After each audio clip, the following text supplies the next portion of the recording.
뉴스회전 포커스입니다. 오늘은 최재성 전 청와대 정무수석과 정치 현안에 대해서 짚어보도록 하겠습니다. 수석님 어서 오십시오. 안녕하세요. 네. 자, 신임 방송통신위원장 내정이 유력해 보이는 이동관 대통령실 대외협력특별보좌관 이야기로 시작을 하겠습니다. 아직 내정이 확정된 것도 아닌데 사실 전국의 뇌관급으로 이슈화 되고 있습니다. 어제는 관련 의혹에 대해서 이 특보가 대통령실을 통해서 공개적으로 해명까지 내놨는데 지금 이 현재 상황을 어떻게 보십니까?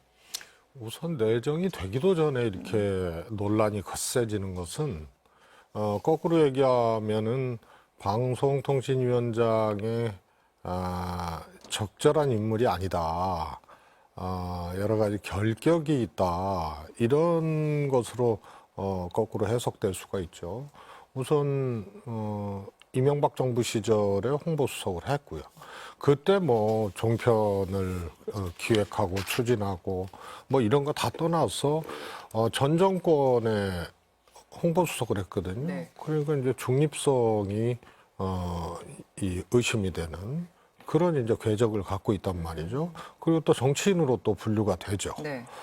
그래서 그런 점들이 뭐 아들 학폭 논란이라든가 뭐 이런 걸 다 떠나서 이 인선도 내정도 하기 전에 논란이 된 거는 조금 이례적인 그런 인선이 될 가능성이 크기 때문에 격렬하게 지금 문제가 발생하고 있지 않나 싶습니다. 그 부분과 관련해서는 대통령실 관계자가 후보자 지명도 안 했는데 정치권에서 공방이 벌어지는 게 매우 기괴하다라고 말을 했는데 사실 이 정도 논란이 일면 대통령실에서도 이 거취나 뭐 내정과 관련해서 어떤 뭐 언급을 할 법도 한데 이제 그러지는 않고 이 상황을 계속 지켜보는 것 같거든요. 각종 이 논란에 대해서 별로 과장됐다라고 생각을 하는 건지 뭐 대통령실은 어떻게 인식을 하고 있는 걸까요? 대통령실은 디테일하게 뭐 이동관 이 전 수석의 문제에 대해서 디테일하게 뭘 얘기를 하지는 않고 지금 말씀하셨다시피 내정도 하기 전에 이렇게 논란이 되는 게 기괴하다 그러잖아요. 그러면 이게 단순히 어디 뭐 일반 가게에서 뭐 직원을 쓰고 안 쓰고 이런 문제가 아니고요. 대통령 인사권이 아주 중대하게 작동하는 그런 거 아닙니까? 그래서 이 문제는 빨리 대통령실에서 정리를 해줘야지 그러지 않은 게 더 기괴하죠.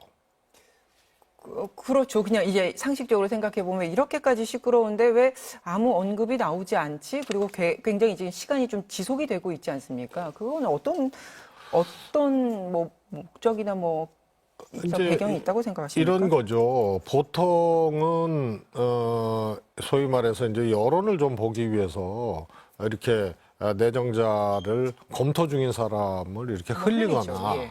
뭐 이런 경우가 있는데 이번에는 그거는 아닌 것 같습니다.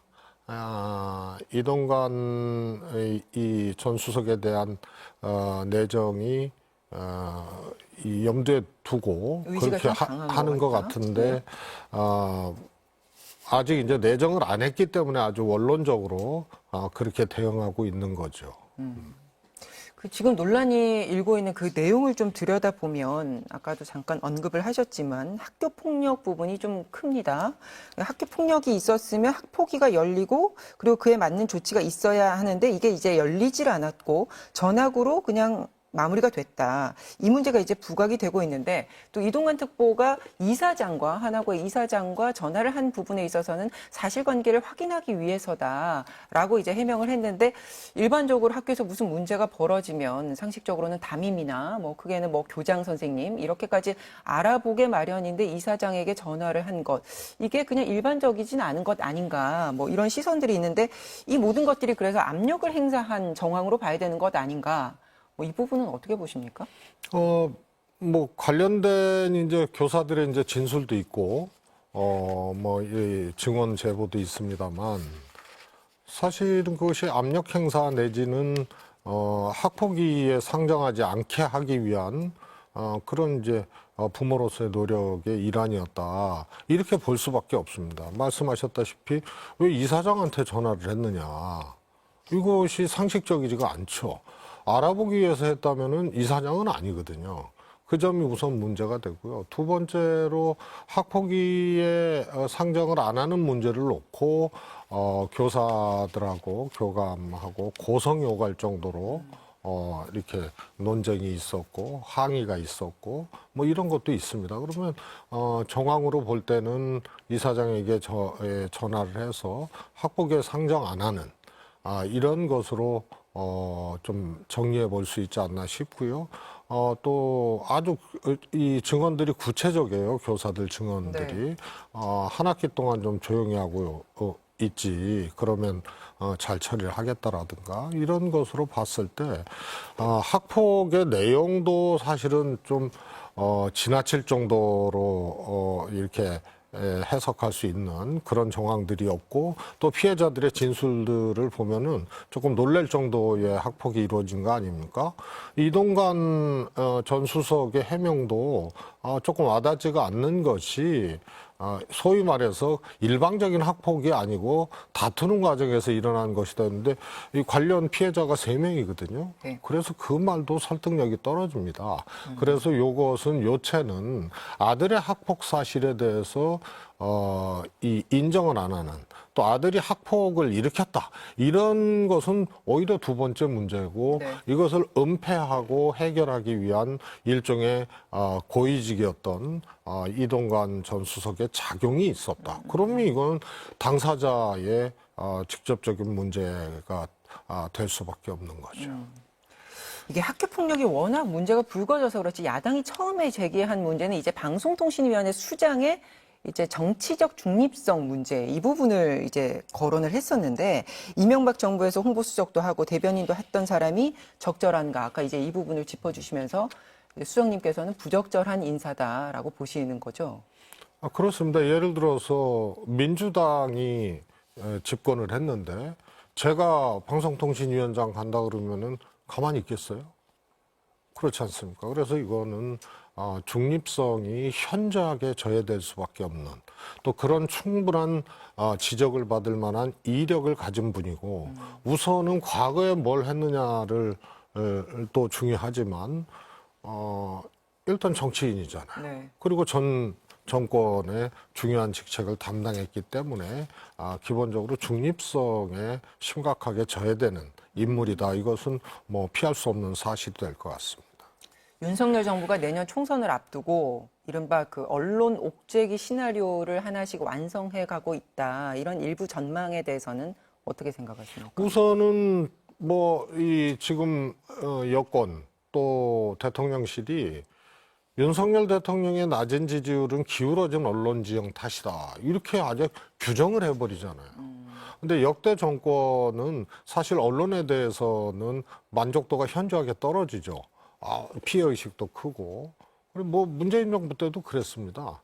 그래서 이런 규정 자체는 뭐 대통령실 입장에서는 그렇게 느낄 수 있는 마음대로 안 되니까 느낄 수 있는 것이라 하더라도 최근의 일련의 상황들을 놓고 볼 때 뭔가 기획을 가지고 작정하고 한 것이 아닌가 싶습니다. 예를 들어서 보수 참칭 패널 이런 말도 여권에서 나와서 사실상 방송 출연이 안 되고 있는 보수 참칭 패널이라고 지칭되는 분들이 계시거든요. 그 다음에 이번에 이제 방송통신위원장이 실질적으로 이동관 수석으로 가게 되면, 이 정권이 어떻게 보면 사활을 걸고, 언론의 유리한 지형을 인위적으로 만들기 위한 작업이다. 이렇게 해석될 수밖에 없고요. 이것은 최근에 윤석열 정부에서 하나의 일관된 조짐, 일관된 시도 이렇게 보여지고 있습니다. 알겠습니다. 자, 민주당 이야기로 넘어가 보겠습니다. 이래경 혁신위원장 사퇴 논란까지 이제 당의 사안으로 더해지면서 이재명 대표의 책임론이 거세게 일고 있습니다. 다음 주 월요일입니다. 의원총회에서 비명계를 중심으로 이재명 대표 사퇴 요구가 공개적으로 나오지 않겠냐, 뭐 이런 얘기까지 나오고 있는데 당 분위기 지금 어떻게 알고 계십니까? 우선은 이제 마지막 기회가 있는 거죠. 그 전에 이것이 모든 문제는 한 가지 사건, 한 가지 일로 갈등이 분출되거나 문제가 야기되지 않거든요. 몇 가지 일련의 이제 사건들, 현안들이 좀 누적이 되면서 하나의 비등점을 형성하게 되고 그러면 정당 내에서 엄청난 이제 충돌과 폭발음이 일어나게 되는데요. 지금 이제 돈봉투 사건, 그 이후로 김남국 의원 사건, 또 혁신위원장 최근에 이낙연 네. 위원장 내정, 또 자진 철회 이런 과정들을 보면서 이재명 대표의 소위 사법 리스크와는 별도로 이재명 대표의 당 운영 방식이라든가 리더십에 대해서 조금 문제 의식을 갖는 의원들이 늘어나고 있는 것은 사실인 것 같습니다. 네. 그러나 혁신위원장 내정을 잘못한 것은 분명히 그것은 과오임에는 분명합니다. 그러나 그것이 사태로 연결된 만큼의 중대한 문제였느냐. 그래서 그 뭐 중대한 문제가 발생은 했지만 이것이 대표 사태로까지 연결되고 그렇게 분출될 만한 그런 것은 오히려 또 다른 더 큰 문제를 낳을 수 있기 때문에 그렇게 뭐 공개적으로 의총에서 대표 사퇴냐 아니냐를 놓고 막 충돌하고 그렇게까지는 가지 않을 것 같습니다. 따라서 이재명 대표에게도 혁신위원장을 예를 들면 네. 마지막 기회가 남아 있는 거죠. 이번에 그러면 지금 이 상황을 혁신위원회를 다시 뭐 위원장을 다시 앉히고 뭐 다시 정렬을 가다듬는 것으로 극복해 나갈 수 있는 방향이라고 생각하세요? 극복을 안 할 수가 없는 거죠. 그렇게 나갈 수밖에 과정이 그리고 그 하나의 그 계기가 지금 이 혁신위원회를 통해서 혁신기구를 통해서가 가능할 것인가 지금 이렇게까지 왔는데 이런 시각에 대해서는 어떻게 보십니까? 그건 뒤의 문제고요. 우선 의총에서 혁신위를 띄우기로 했잖아요. 그런데 거북이 걸음을 했거든요. 그래서 뭐 저도 말씀을 드렸지만 혁신위에 대해서 우선 꼭 필요하고 이걸 통해서 민주당의 문제와 위기를 극복해야 된다는 절실성이 있어야 되는데 네. 이게 좀 떨어지지 않았느냐. 그래서 떠밀려서 하는 혁신위가 돼버린 듯한 느낌이에요. 네. 그렇기 때문에 첫 단추도 잘못 꼈고 첫 단추 잘못 끼기 전에 혁신위를 바라보는 이재명 대표나 당 구성원들의 절실성 이런 것들이 좀 온도 차이가 구성원마다 있지 않았느냐. 그래서 의총 합의에도 불구하고 네. 첫 번째 혁신위원장 내정 과정이 만족스럽지 못했던 그런 원인이거든요. 그래서 지금은 안 할 수가 없는 거예요. 그야말로 혁신위가 앞으로 어떤 안을 내놓고 어떻게 위기 극복을 해나가기 위한 정비들을 하고 하는 것은 두 번째 문제고 백척간두에 서게 되는 과정들이었어요. 그래서 떠밀려서 백척간두에 쓴 거죠. 그렇죠. 그러면 어쨌든 지금 이제 그 다음 혁신위원장으로는 누가 올 것인가 이게 사실 상징적으로도 굉장히 효과가 있을 텐데 그럼 지금 뭐 여러 명의 인물들이 거론이 되고 있습니다. 내부적으로도 외부적으로도. 근데 뭐 김부겸 전 총리나 유인태 전 국회 사무총장이나 또 현역의 이탄희 의원이나 뭐 여러 명이 거론이 되고 있는데 일단 당사자들이 고사하고 있는 것으로도 알려져 있고 수석님께서 보시기에 적합한 인물, 뭐 떠오르는 인물이 있으십니까? 우선 저는 그렇게 봅니다. 혁신위원장 문제가 소위 말해서 명망성이나 또 정치적 비중 뭐 이렇게 가게 되면 실패할 가능성이 커요. 그래서 민주당도 2016년 문재인 대표 시절에 2015년부터 당대표가 공천하지 아니하고 시스템이 하게 하겠다. 이렇게 했거든요. 네. 그래서 혁신위도 마찬가지로 혁신의 절실성과 내용을 가지고 위기 극복을 해나갈 만한 시스템을 어떻게 구축할 거냐, 혁신이. 이렇게 가야지. 한 사람의 인선을 통해서 이것을 해결하려고 하면은 오히려 이것이 실패할 가능성이 저는 크다고 봅니다. 그래서 첫 번째로 아마 이재명 대표도 그러리라고 보는데요. 네. 여러 가지 정황상 또 민주당 사정상 현역 의원은 혁신위원장에서 배제하지 않겠느냐 이런 생각이 들고요. 여전히 현역 아닌 그런 인물군에서 혁신위원장을 찾으리라고 봅니다. 그러나 그게 누가 됐든 간에 혁신위원을 어떻게 구성하고 또 무조건 정권을 준다가 아니고 무엇을 어떻게 혁신할 건지에 대한 그런 절실성과 내용 갈래들을 함께 공유를 하면서 혁신이 시스템으로 위기를 극복할 수 있는 이런 구상을 하지 않으면 위원장 한 사람에게 천착하는 것은 실패 가능성이 저는 오히려 크다고 봅니다. 지금 이 상황을 타개해 갈 수 있는 거는 시스템인데 결국에는 공천이다. 공천을 어떻게 가장 중요하죠. 그것으로 이제 접근을 해야 된다. 인물의 문제가 아니다. 이렇게 말씀을 하십니다. 사실 이 이래경 이사장과 관련해서 권칠승 수석 대변인의 발언 때문에 이제 또 일이 더 커졌는데, 그래서 어제 직접 전 천안함 선장과 만나서 이제 사과를 했는데 이제 비공개로 이루어졌고요. 거기서 이재명 대표의 직접적인 사과, 그리고 뭐 재발 방지책, 그리고 뭐 징계, 이런 것들을 선결 조건으로 내건 것으로 알고 있습니다. 이 문제는 어떻게 해결이 돼야 될까요? 저는 권칠승 대변인, 수석 대변인 같은 경우에는 이래경 혁신위원장 선임 과정에 이게 소위 말해서 이제 비밀주의의 과정이었다. 뭐 이런 게 있었고요. 비밀주의를 했으면 그럴 수도 있어요. 네. 대표나 소수만 내정 과정을 추진해 올 수 있었는데, 그러면 검증이나 여러 가지 전략적 판단들을 잘했어야 되는데 그게 안 된 거 아니에요. 네. 그러니까 책임이 있는 거예요. 그런데 권칠승 수석 대변인은 그 과정에 아무런 정보도 없었던 것 같은데 이 문제가 확 터지니까 수석 대변인으로서 혁신위원장 내정된 지 9시간 만에 철회됐고, 네. 내정되자마자 여러 가지 이제 과거 발언이나 글 뭐 이런 문제로 아주 폭발적으로 문제 제기가 되고 야기가 됐는데, 그럼 수석 대변인이 정보가 없는 상태에서 이 방어를 하다 보니까 오버한 거예요. 그래서 본원적으로는 권칠승 위원장의 책임은 아니나 네. 제가 보기엔, 그러나 국회의원이고 당의 공식적인 통로인 수석 대변인으로서 그거는 오버하고 실수한 거기 때문에 네. 그에 따른 당의 조치들이 좀 있어줘야 되지 않나 싶습니다. 그러니까 어쩔 수 없이 징계가 있을 수밖에 없다. 권칠승 의원은 매우 억울하고 불편할 겁니다. 하지만 당 차원에서는 그런 제스처가 있어야지 뭔가 이건 매듭이 지어질 것 같다라고 보시는 거고요. 나는 뭐 징계까지는 모르겠습니다만 적어도 대표선에서 이 문제에 대한 사과와 또 언급들이 분명히 있어야 된다고 봅니다. 알겠습니다. 그 선관위 이야기를 마지막으로 해보겠습니다. 선관위가 지금 아마 회의를 열어서 감사원 감사를 일부라도 수용할 것인지에 대해서 재논의를 하고 있는 것으로 알려졌는데요. 노태학 선관위원장은 내가 뭐 자리에 연연하지는 않지만 지금 당장 그만두는 게 적절한지에 대해서 그 책임을 내가 지는 자세인가, 이것에 대해서 사실 선을 그었습니다. 오늘 아침에. 이건 어떻게 봐야 됩니까? 저는 적절한 워딩이었다고 봐요. 자리에 연연하지 않겠다.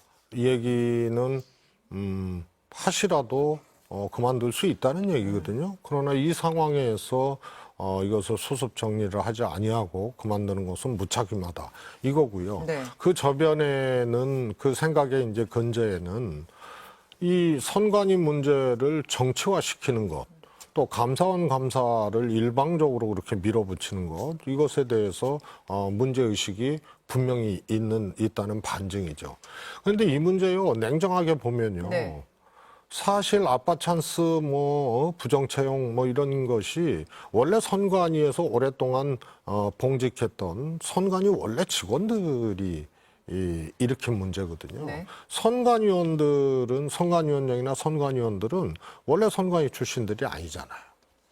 그런데 이 책임선을 어디까지 할 거냐의 문제인데 이게 당장 사퇴는 아니죠. 그러면 위원장의 당장 사퇴는 아니지만 지금 불거진 문제가 하루만 자고 나도 계속해서 나오지 않습니까? 그래서 국민권익위는 38일 정도를 잡아서 선관위 현장 조사를 하겠다고 오늘 밝혔고요. 또 국회에서는 이제 국정감사를 하겠다는 건데 손을 보고 이제 재정비를 하긴 해야 될 것 아닙니까? 그걸 어떻게 해야 된다고 생각하십니까? 저는요, 우선 감사원 감사만이 유일한 현관위가 내부적으로 이런 문제를 자정하고 하는 것에 대해서 그건 믿을 수가 없다. 되지 않는다. 어디선가 해야 될 거 아닙니까? 그런데 감사원 감사가 유일한 방법이면 뭐 해석, 법적 해석이 뭐 양론이 있는데 어떻게든 뭐 할 수가 있겠죠. 그러나 권익위에서 하죠.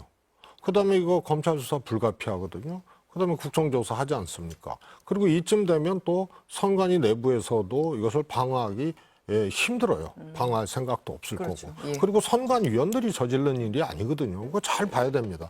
같은 조직 내에서도 일반 직원이 한 경우하고 이런 이제 이 대법관 출신의 선관위원장이나 선관위원들이 한 일하고 이게 다르거든요. 그러면 선관위 전체를 위해서도 그렇고 또 국민 여론도 있고 하니까 선관위원들은 이거 명명백백하게 네.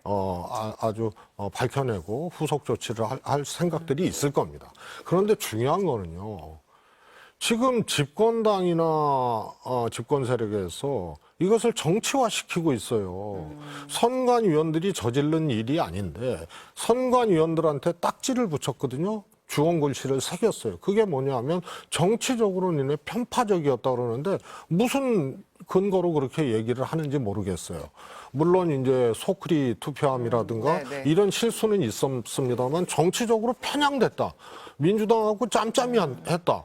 그런데 그걸로 그냥 근거 없이 딱지를 붙이고 있거든요. 그래서 이건 사안의 본질하고 전혀 다르게 정치적으로 지금 가고 있는 거예요. 그럼 그 정치적인 맥락이기 때문에 감사원 감사는 수용하지 않는 자세가 맞다라는 입장이십니까? 아니요, 저는 말씀드렸지만요. 감사원 감사만이 유일한 방법이면 그건 어떤 식으로든지 저는 해야 된다고 봅니다. 그러면 유일하진 않더라도 하나의, 그러니까 뭐 지금 여러 조사가 있으니까 그 중에 하나로서의 감사원 감사는 어떻습니까? 아마 선관위에서도 여론이 이렇게 비등하고 막 이렇게 공격이 심해지고 하니까 제한적인 감사 수용도 검토하지 않을까 싶습니다. 그러나 저는 그것은 바람직하지는 않다. 이렇게 봅니다. 그리고 국민의힘이나 집권당에서 선관위원 전원 사퇴를 얘기를 하잖아요. 이게 그럴 사안이 아니거든요. 그래서 정치화시키고 있고 전원 사퇴를 요구하는 이유는 지금 대법원장 임기가 얼마 안 남았거든요. 네. 그럼 대법원장이 3명 추천하고 대통령이 3명 추천하고 그래서 본질적인 해결책이 아닌 정치적으로 이걸 몰고 가서 수계산을 한다. 이렇게 의심하고 지적할 수밖에 없는 행위들을 하고 있죠. 알겠습니다. 선관위 조사에 대해서 이제 입장을 밝혀주셨습니다. 감사합니다. 광고 보시고 다시 뵙겠습니다.